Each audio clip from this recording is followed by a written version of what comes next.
questions under Standing Order 36. Deputy Mary Lou McDonald, please. Thank you, Count Corla. Taoiseach, the controversy surrounding Minister Donoghue's undisclosed election donations raise again Fine Gael's relationship with big business and its influence at the heart of government. The whole saga carries the stench of cronyism and favours for insiders. The businessman at the centre of this controversy, Michael Stone, issued a statement today. In that statement, Mr Stone reveals that he gave a second undeclared donation to Minister Donoghue in the 2020 general election. This means that Minister Donoghue failed not only once but twice to disclose a donation in back-to-back elections from the same wealthy supporter. A supporter, let it be said, who has secured lucrative state contracts, who was appointed to the powerful Land Development Agency by Fine Gael outside of the normal process, and was appointed as chair of the North East Inner City Programme Implementation Board. Mr Stone has now resigned from both bodies. A theme of this controversy is the Minister's ever-changing story, the muddying of waters, the ducking, the diving to evade accountability. It has been an exercise in concealment and cover-up from start to finish. And this morning we have it again. Mr Stone claims that Minister Donoghue asked him twice if he had paid for his postering operation in the 2020 general election, and that he told the Minister that he had not.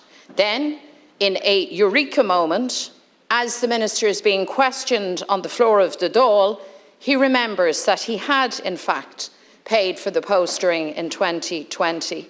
This is the farcical story that the Minister asked the Dáil and the public to believe, and nobody buys it. The reason why Mr Stone has had a sudden recollection is because he knew they were caught out. The idea that this donation simply slipped through the net and slipped out of memory doesn't stack up.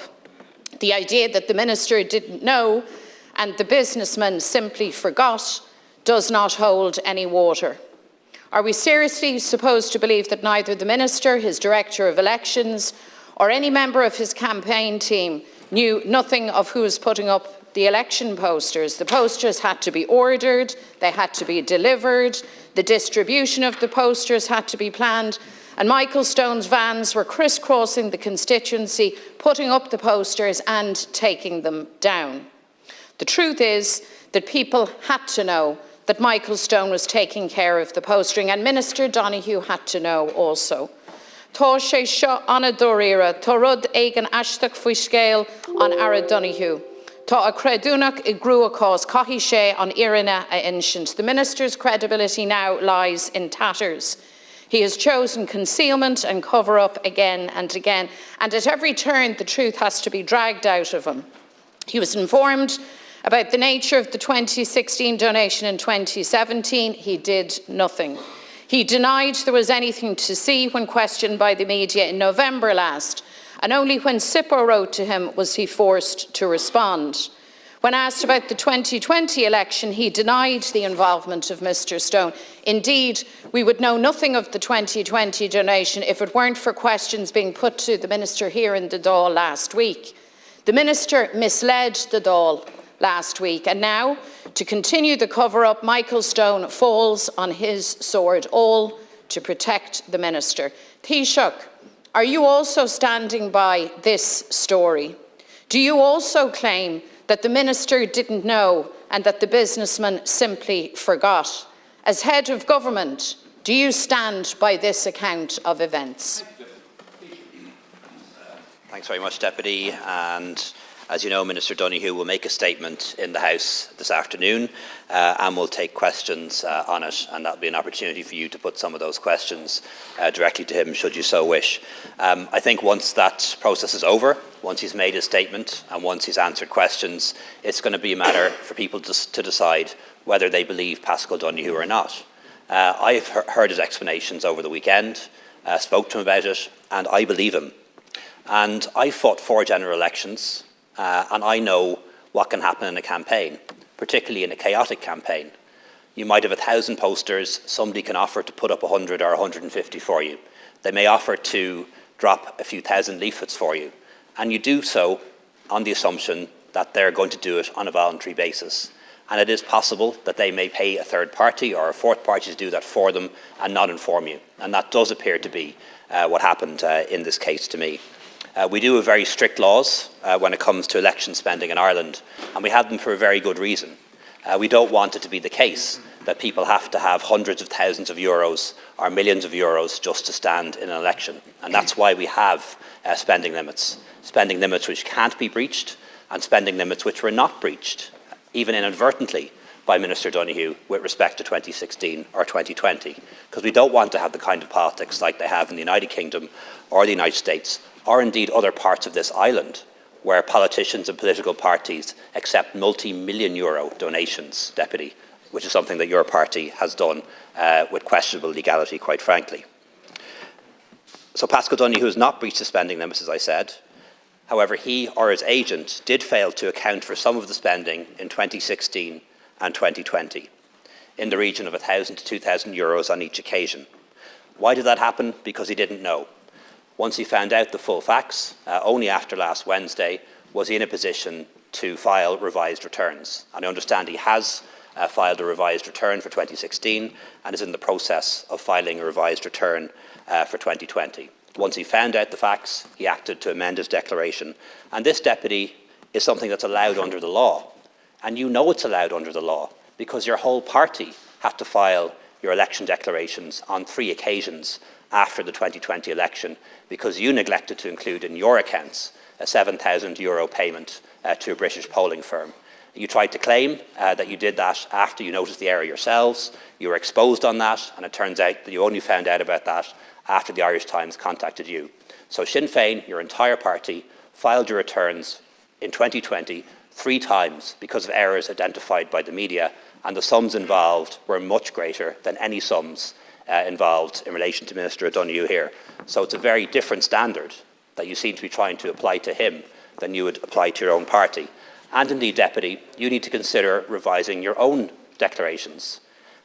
Your declarations show that you received a personal donation of €1,000 from your friend, gangland criminal and Navan Road torturer, John Dowdall. Around you are members of your party who've claimed that that was a donation to your party. That requires you to decide which it was and to make an amendment to your own declarations, Deputy, just as Minister Donoghue has.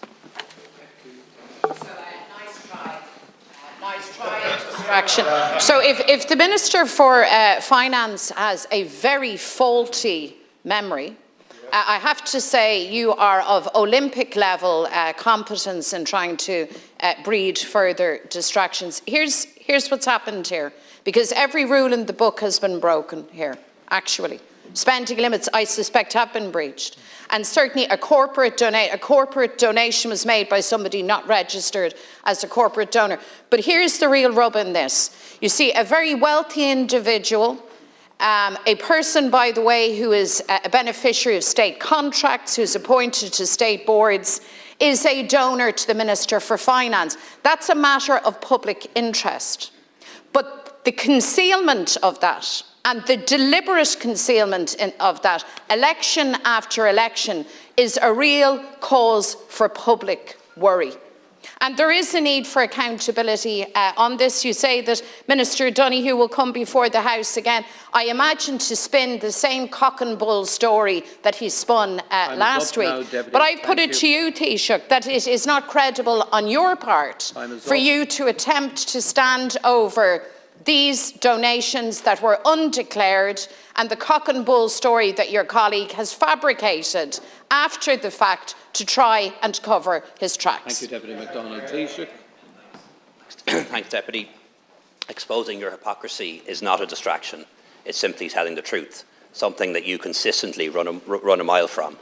And I think you've some brass neck, quite frankly, in that regard, given that your own party had to file your 2020 declarations on 3 occasions because of a €7,000 payment to UK polling company that you forgot about until the Irish Times questioned you about it. And what is a distraction, Deputy? Deputy, you always want to shout me down when you don't want to hear the truth. But this country is still a democracy.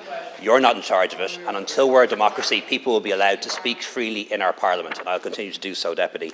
And you've some brass neck, I have to say, in this regard, when we consider the John Dowdall donation, which was a personal donation to you, not to your party, and the fact that your party had to file your own declarations on 3 occasions in 2020, something which Minister Donoghue has not had to do.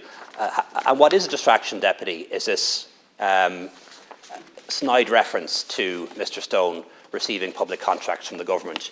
You know well as I do that government ministers have no role in awarding commercial contracts to businesses. That's a pure distraction, trying to throw that one out there under coverage of privilege, quite frankly, Deputy. And the reason why Minister Donoghue and his agents did not declare the donations is they didn't know they happened. They didn't receive the donation, they didn't give the donation. No money was exchanged. A service was provided, which they believed was done on a voluntary basis. And once they found out about it, they made efforts to put things right. Thank you very much.